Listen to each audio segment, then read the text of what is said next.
"Say hello to the river, Margaret," Sabrina whispered, her breath sharp and cold against my ear. Before I could turn, her hands shoved my back. My hips, still raw from recent surgery, screamed in protest as I stumbled forward. The world tilted, and the icy Delaware River swallowed me whole. My son, Daniel, stood on the yacht's deck, mere feet away, his face a chilling mask. No shock, no fear, just a faint cruel smirk that carved my heart open. This was no accident. The current clawed at me, dragging me from the gleaming 40-foot yacht that, hours earlier, had promised a mended family. As I fought to keep my head above water, one thought burned through the panic. My own son wants me dead. Let me rewind to that ordinary Tuesday morning in Camden, New Jersey, when betrayal hadn't yet rewritten my life. I'm Margaret Ellison, 66, a widow, mother to one.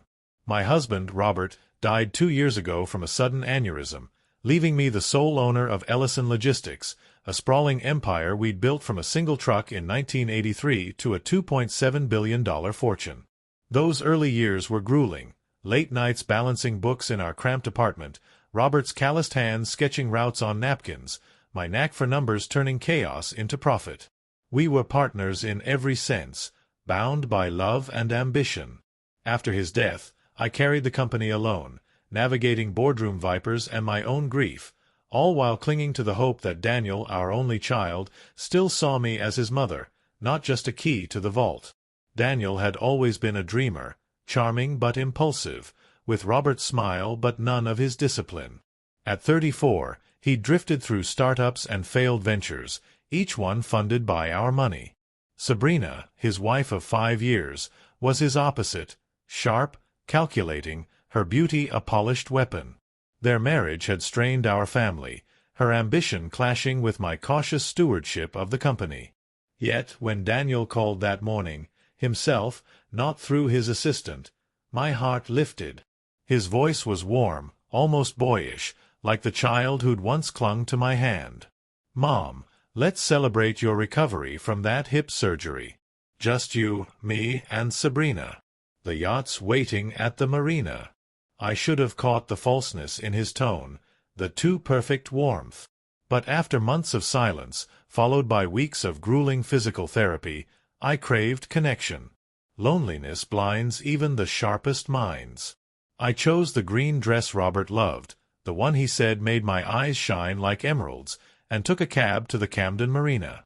The yacht, Silver Horizon, gleamed in the dawn, its 40 feet of polished extravagance a symbol of wealth spent recklessly. Daniel's hug was stiff, a performance for invisible spectators. Sabrina watched from the deck, her smile sharp as broken glass, her eyes scanning me like a predator sizing up prey. The Delaware River sparkled, deceptively serene, its surface hiding the currents below. I sipped coffee, laughed at Daniel's rehearsed stories, and ignored the unease prickling my spine. I never suspected the betrayal waiting to push me into the abyss. The river was merciless. The cold stole my breath, my dress dragging me down like chains. My hip throbbed, a reminder of my fragility post-surgery. For a moment, I thought, this is it. After everything, building a company, burying Robert, raising Daniel, I drown. But I've never gone quietly. I kicked off my heels, clawed to the surface, and gasped air just as the yacht's engines roared, pulling it away. Sabrina was on her phone, her voice a faint murmur over the water. Daniel didn't look back, not once. The betrayal seared worse than the cold, a blade twisting in my chest. I tried to scream, but my voice broke, swallowed by the river's vastness. Then, salvation. A rusty fishing trawler rounded the bend, its hull cutting through the morning mist. A weathered man in his 60s, Ed Harper, leaned over the railing, his eyes narrowing, then widening in shock. "Hold on, lady," he shouted. "Jake, grab the rope." Ed and his lanky teenage grandson, Jake, hauled me aboard. I collapsed on the deck, coughing up river water, shivering violently under a wool blanket that smelled of salt and smoke. "You trying to die out there?" Ed asked, his voice gruff but kind. I shook my head, teeth chattering. My family. They tried to kill me. His gray eyes studied me, not judging, but calculating, as if weighing my words against the world's cruelty. That's a hell of a claim, lady. I'm Ed Harper. This is Jake, my grandson. We're out for stripers, but we got you instead. I gripped his arm, desperate. Please, don't tell anyone you found me. Not yet. He paused, then nodded. Sometimes the right thing ain't what the law says. We saw driftwood, nothing else. But you owe me the whole story. I told him everything as the trawler chugged back to shore. Robert's death, the company, Daniel's distance, the yacht outing that turned into a trap. Ed listened, his face grim, while Jake hovered nearby, wide-eyed but silent. You need a plan, Margaret, Ed said finally. People don't push their own mother into a river for nothing. His words settled like stones in my gut. I wasn't just a victim. I was a target. 4 days later, I stood hidden beneath an oak tree at Riverside Cemetery, a borrowed black veil shielding my face. I watched my own funeral unfold like a twisted play. The silver casket gleamed, empty, a gaudy prop for the living. Rows of chairs held mourners, some genuine, like my neighbor Mrs. Carter, tears streaming, or my church group friends, heads bowed. Others were there for the spectacle, drawn by the tragedy of a billionaire's death. At the center stood Daniel and Sabrina, in flawless black, playing the grieving son and daughter-in-law. Daniel's eyes glistened as he shook hands. Sabrina dabbed her cheeks with a silk handkerchief, each gesture calculated for the cameras. Reporters hovered, quoting Daniel's lies about my confusion and Sabrina's sob stories about my wandering after surgery. The narrative was set. Margaret Ellison, a frail widow, lost to the river's cruel unpredictability. But something was off. My lawyer, Rachel Stein, wasn't there. Neither was my accountant, Tom Reed, nor my financial advisor, Ellen Parks, people who'd guided Robert and me for decades. Their absence screamed louder than the pastor's eulogy. Why weren't they mourning the woman whose fortune they managed? Unless they were entangled in something darker. As Sabrina leaned into Daniel, her tragic beauty angled for the cameras, I gripped the oak's bark, nails biting wood. Let them bury an empty box. Let them sell me as senile. I was alive, watching, waiting. That night, the echoes of my funeral still burning in my chest, I resolved to infiltrate my Princeton home, where Robert and I had built 35 years of memories. Christmas mornings, late-night talks, Daniel's first steps. After Robert's death, I'd signed it over to Daniel, believing family meant loyalty. Ed drove me there near midnight, his pickup blending into the quiet street. The brass key, never reclaimed, clicked in the back door. The house smelled wrong. Cologne, bleach, a sterile erasure of its warmth. Sheet-draped furniture hid new luxuries. Leather couches, a massive TV. The fridge held organic produce, French cheese, baby formula. My pulse quickened. A baby? In Robert's study, a folder labeled Project Margaret spilled its secrets. Forged medical reports detailing memory lapses, hallucinations, incidents I'd never experienced. Daniel had swapped my pills. Sabrina had whispered wrong dates at dinners. Every mistake was engineered to paint me as unfit, clearing the path to my fortune. My hands shook as I snapped photos with Ed's disposable camera. Then a sound froze me, a baby's cry, fragile but insistent, drifting from upstairs.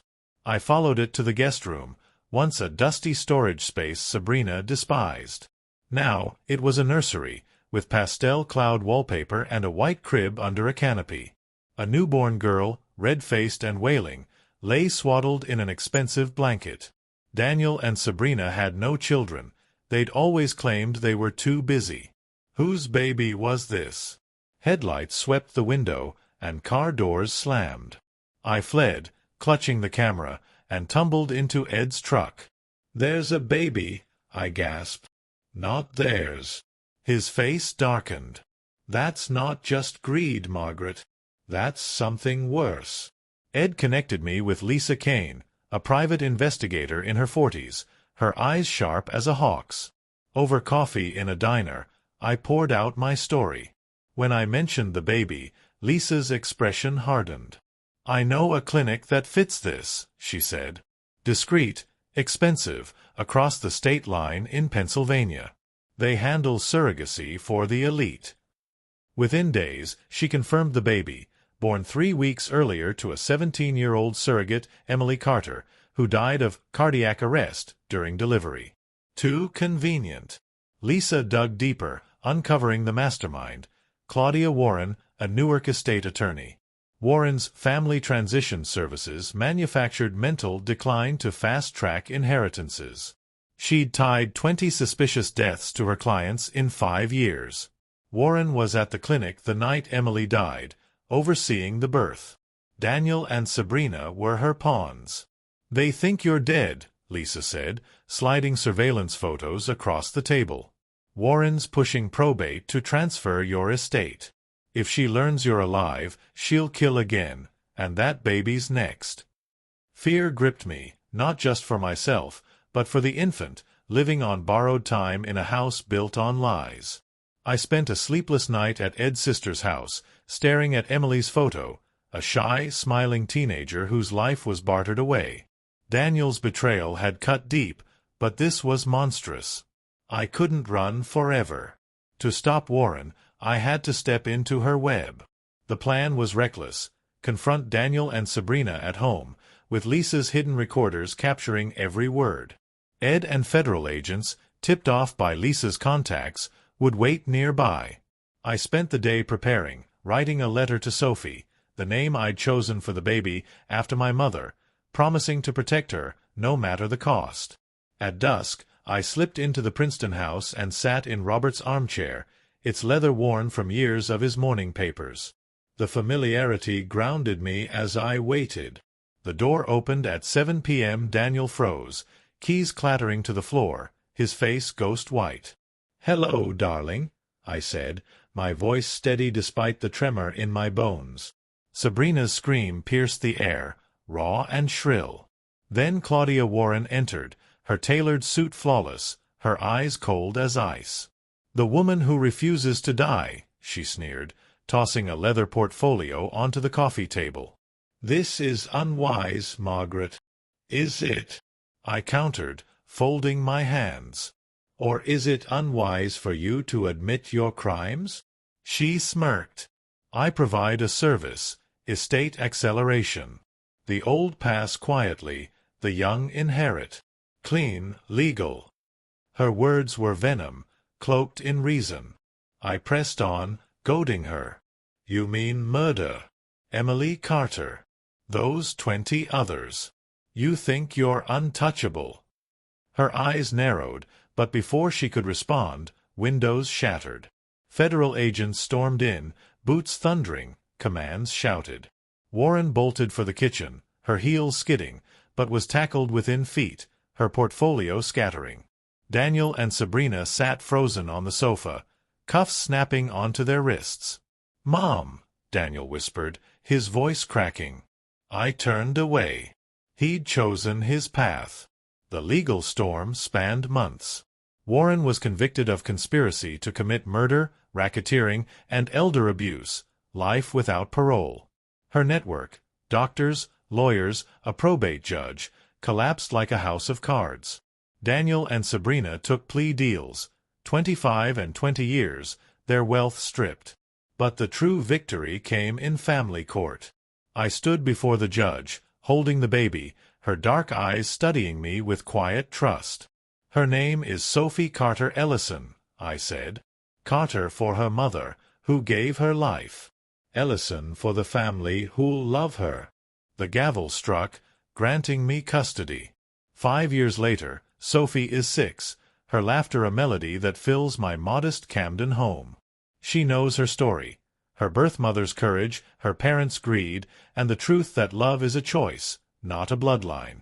We spend evenings in the backyard, her small hands planting flowers where I once saw only loss.